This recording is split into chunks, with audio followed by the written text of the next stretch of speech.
as Travers, and I did not think he was a bad guy. Really? I thought when we meet, because they have The other agent that has on the Matheson. plane with him? They bring in the FBI guy Matheson. He's like, oh, Matheson needs to tag along to the flight where you're transporting the money. And they're like, oh, here we go, Matheson. He's got a real villainous look to him. He looks Right. like he could be a vampire potentially. I don't know. He could be a vampire. He's got that look to him. A dangerous, different movie that you just... Cliffhanger. Broad daylight. $100 million. Something's off about this guy. We can't put our finger on it. He's gonna tag along on the plane. He's gonna be in a coffin filled with the dirt from his homeland. Don't worry about it. Don't mind the fangs. It's just, dental work. He's getting it fixed. And Bruce McGill is one of the other guys on the plane as well, which I enjoy when he crops up. He's just a grumpy old character actor in everything he does. Last Boy Scout, Bruce McGill, I believe. Yeah, and he's in. I like him in Lincoln, where he's the guy who gets annoyed at Lincoln for telling. He's like, "You tell another goddamn story." And he tells up. He's that guy.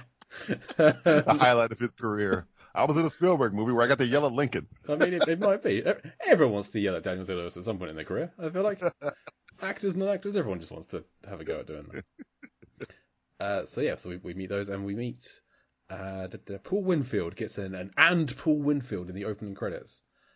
He has no reason to be in this movie. This must be a favor or something. Oh, he's a guy I'm not familiar with. What? He's in a movie that you don't really like called The Wrath of Khan. First time I ever seen him in that. I don't dislike The Wrath of Khan. It's just not as great as everyone says. We're not getting into that. He was the one that shot himself when the Khan put the things in his ear. Oh, it's that guy. Okay. Yeah, it's Bob. Is that what he was Chekhov's captain for a little while. I'm guessing that's not what he's like known for. His most memorable no, he's got a long body of work. I think that's the first time I saw him that's the first time I saw like a phaser, like a suicide in a phaser. Oh my god, terrifying. Fair enough. Star Trek got dark. So he's kind of almost a stereotypical angry black boss. You could have cast me in it. You could have cast any. He has no reason to be in this movie. I mean, he's great in it. He's great, but it's like if it'd be like if you do this and then Denzel Washington's this guy. It's like why? Why are you? What are you doing in this? Well, you just bought it. It's like Ronnie Cox. It's like Ronnie Cox in Deep Blue Sea. Ronnie. Wow! You just pulled that name out of the top of your head. It's miraculous. Do that so quickly. I didn't edit anything out of that. Where he's just there for no reason. But this is more than Ronnie Cox because this guy actually has stuff to do. He's like a good guy. He's coming in to save the day at the end. He's the Rex Lynn's boss. Rex Lynn, another name I know, but I couldn't picture a face to him when I saw Rex Lynn in the opening credits. You say he's a terrible person. I really liked Travis. Why? He's horrible. The first thing he does is murder like everyone. I'm not saying I want to be his friend. I don't want to be his friend because he shoots his friends. All of them. I liked him in the film. He's a great character. Well, yes, he's horrible. He's a great scumbag, but he's a scumbag. Yes, absolutely. Because everyone hates him. Literally everyone hates him in this film. Clue it. Look at that mustache. You can rock a mustache like that and not be a scumbag or a porn star. Well, this is it with Rex Lynn. Looking at other things he's done, he is a guy who relies on facial hair to just change how he looks in everything. Because he's in Cutthroat Island, and I did not recognize him in this. We watched that very recently. We had Jeanette on to talk about that. And granted, in Cutthroat Island, he has a full goatee and tattoos all over his face, whereas here he just has the moustache. But God, I gotta look that up. He's really good in it. He's just like a Mr. Blair. He's one of the good guys, one of the background pirates who has a supporting role, but he's good. So I'm guessing that's after this actually. So he's stuck with Harlan for a couple more years. Good for him. But yeah, he's great. I like all of these guys. So they do the mid-air plane hijack, which they really did this in '93. This is a phenomenal stunt where they paid the stuntman $1 million to do this, and they filmed most of this in Europe, but Europe wouldn't let them do this stunt, so they had to come back to America to do this stunt of ziplining somebody from one plane to another in midair. Oh, that's crazy. Tom Cruise would do that now, but Tom Cruise is doing that right now, not for a film. He's just doing it. That's just how he gets home. He would do it over the Eiffel Tower on the 4th of July, just because he's crazy. He's a nutbag. Yeah, he get people to aim fireworks at him whilst he's doing Yeah. it, just for the thrill. I need the fireworks at me, okay? At me. So it's a phenomenal stunt. It's a really great sequence. That whole plane takeover with the Matheson being taken out, but he's still alive. And so when the co-pilot steps on his watch, he wakes him up. Oh, if that hadn't happened, he had stepped on the watch, the whole film wouldn't take place. Matheson doesn't care. Like, at that point, I guess Matheson's like, I'm dying anyway. I'm just gonna just training day shoot up this plane that's tracking me with a Uzi, which is a weird weapon to have for treasury agents. You think they have like a shotgun or like an M16? No, we have a street Uzi. Well, I agree, but I can understand not having a shotgun on a plane. It's bad enough having an Uzi on, right. Any gun on a plane is dangerous. It's bad enough having anything, but a shotgun is probably up there as one of the worst ones you could have. As like, okay, if you fire a rifle, not a rifle, you fire like a pistol, it's going to make a small hole in the side of the plane. Not a good thing, but better than ripping out a door. Is it better than firing 30 bullets in 2 seconds? Let's agree that none of these are good choices. They're all bad. Yes. They're all bad. So, yeah. But he goes on like a champ, Matheson. He's just like, look, I'm going to eat it. So before I eat it, I'm going to make all y'all eat it. I'm taking out a whole plane. You're going to remember my goddamn name. He has really good aim with that Uzi. That's true. Gun not notorious for being easy to aim. Accurate, especially 30,000 feet in the air, whatever the hell. Yeah, another plane, and like someone stood in the doorway, and then when this is the first guy amongst Lithgow's team who dies, who just what do we do with him? Get him to a hospital. Get him to a hospital. A great line. Throw him out of the plane. Great line. Take him, get him to a hospital. Bye. There's one down there somewhere. See ya. Good luck. You're dead. Oh, get there that's just eventually. incredible. All the characters in this movie have better lines than Stallone. I'm telling you, all of them. Leon has a better line than Stallone. Well, I mean, Stallone is not the best with dialogue. I love him. Great in a lot of films, but I would say dialogue isn't his strong point. Some movies he's really good at dialogue. I mean, Rocky's got good lines. Rambo, of course, he's got good lines. The aforementioned Demolition Man, he's got good lines. I almost got that out. Hey, I love Demolition Man. Demolition Man's great. It's fantastic. Yeah, so when they have to kill that guy, everyone in the team is kind of distraught that this first henchman has passed.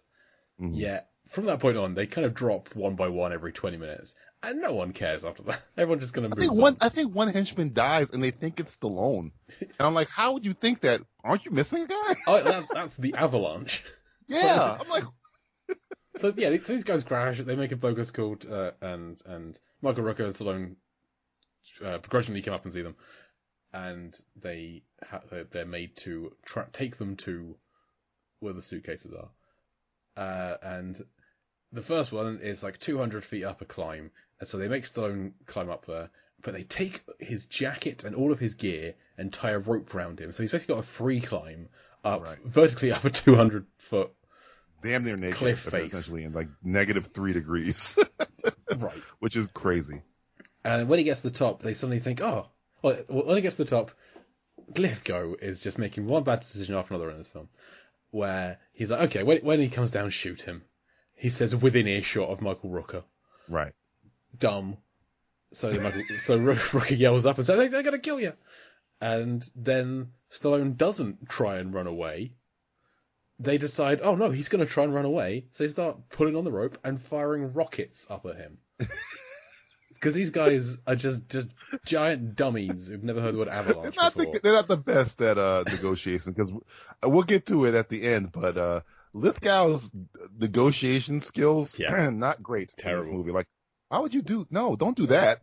I kept doing that in my head. I mean, I'm going to jump to there now because it's on topic. Yeah, when he's got Jesse as a hostage, right? And Stallone and Rooker have the money. He's like, okay, I'm just going to let Jesse go, and then trust you're going to give me the money. I'm like, to give me why? the No, what he should do was point a gun at Jesse's head and say, "I'm going to shoot." Her in I mean, I don't want to sound malicious, but shoot her in the kneecap. Yeah, guarantee you throw the damn bag in the helicopter after that. I was disappointed he did not torture this innocent person. Especially because he has like a Killmonger moment, or Killmonger has a him moment, because that came out after, when he uses his girlfriend as a shield and leverage and murders her. And he goes, another great line, he goes, the great thing about love, sacrifice. And he shoots her in the back. I was like, oh man, this guy's a son of a bitch. He's just doing it as a chess move to get one up on your boy, Rex Wynn. Travis. Yeah. Travis. So the hero of the film. The hero of the film. So if he's shooting his girl, I mean, to me that just shows that he is malicious. He doesn't give a crap. If Stallone started negotiating, was like, if I'm him, I'm like, I'm getting away. I don't really need the money. I've already lost like 4 cases. I don't need to leave her alive. But he's like, no, I'm going to let her go and give you all the leverage. I didn't understand that part. It was just a bad move. And he was just trusting. I think he just trusted Stallone, which can be a good trait in people. It's a rare trait in villains. But I just, yeah. Like, again, I don't want to go back to the greatest action movie of all time. Hans Gruber would never do that. Hans Gruber said, put your gun down. I have your girl at gunpoint. So you have 3 seconds to put your gun down, or I'm going to shoot her. And as soon as he does, Hans's other man is going to shoot McClane, and Hans stops him. But he doesn't let Holly go. He doesn't make her walk over there. He still has her at gunpoint. I'm going to use her as a shield as I shoot you. That's it. I agree, DJ. Die Hard is better than Cliffhanger. Well, of course. Again, I didn't want to bring it up. I'm just saying, in terms of negotiations, it's just. I think go with Dennis Hopper and Speed. I just think even his negotiation when he had Sandra Bullock in the train or whatever, it's just Lithgow's plan here doesn't make sense unless he didn't care. I just didn't. What I thought was going to happen was this: Rooker wasn't there. I thought he was going to throw the bag up, and then when he tries to go back on the deal, Rooker was going to show up with a shotgun and shoot the helicopter or something, or shoot him in the helicopter, because he just shows up out of nowhere near the end. I thought he was going to be under Stallone or something, but he didn't do that. It's just a weird exchange. I've seen better exchanges, put it that way. Yeah. Well, okay. Well, I feel like Lithgow's his plan wasn't going to plan. He was never supposed to land. He was never supposed to have gotten this far. So maybe he just hadn't planned for that. It wasn't his plan. It was not his plan. It was your boy's plan. It was Travis' plan, because he keeps saying, Lithgow keeps yelling at him that is this what you planned, and blah blah blah blah blah. He starts yelling at him and stuff like that. This is your boy's plan. Well, I was listening to regular co-host of the show, Mark Hoffman, on his podcast, Movies, Films and Flicks. They covered Cliffhanger on not one but 2 episodes. One looking at the whole film, and one looking at just the final fight between Stallone and Lithgow. All great episodes, listen to them both. But on that, I listened to it today. They did bring up, how much money has Lithgow put into this plan? Because they've got a private plane, right? Almost a dozen henchmen. It's funny because I think Lithgow's already rich. Yes, because he has to be. Listen to his bona fides. They were like, he's a military intelligence. He stole diamonds from African. I'm like, he stole diamonds? Okay. So if we assume everyone involved is getting an equal cut, maybe even if he gets a double cut because he's running the thing, that's $20 million. Easy. But how much has he spent on this thing? Maybe. I'm not saying it wouldn't be profit. $50 billion? Unless he stole the plane. Unless he stole the Unless it's already his plane. Which, if it's already his plane, he just lost a plane. And if he's already got paid, he just needs to get away at this point. Yeah. After Travis blows his cover when he says his name, even though I think they already knew who he was anyway. But my priority now is to get away. So give me the money. If not, I'm going to kill your girlfriend and just fly off. That's it, yeah. There should have been a standoff of Stallone saying, I'll throw the money. And this goes in, I'll shoot your girl. And then he shoots her in the foot, and then Stallone has to give him the money, yeah. And then the money's in the helicopter, but then they still have that fight. It could still work. We'd figure it out. Okay. Other than that, again, great film. Love the film. We're doing a podcast on it. We're here to pick holes. That's what we do. That's what this is. That's what this medium is for. So yeah, crash on the mountain. Gabe and Hal are taking him up. This guy's causing an avalanche, which makes one of the goons fall off the side of mountain, and Stallone throws the suitcase after him. So it's like he died too. Great. He's then stranded up a mountain with no gear and no jacket.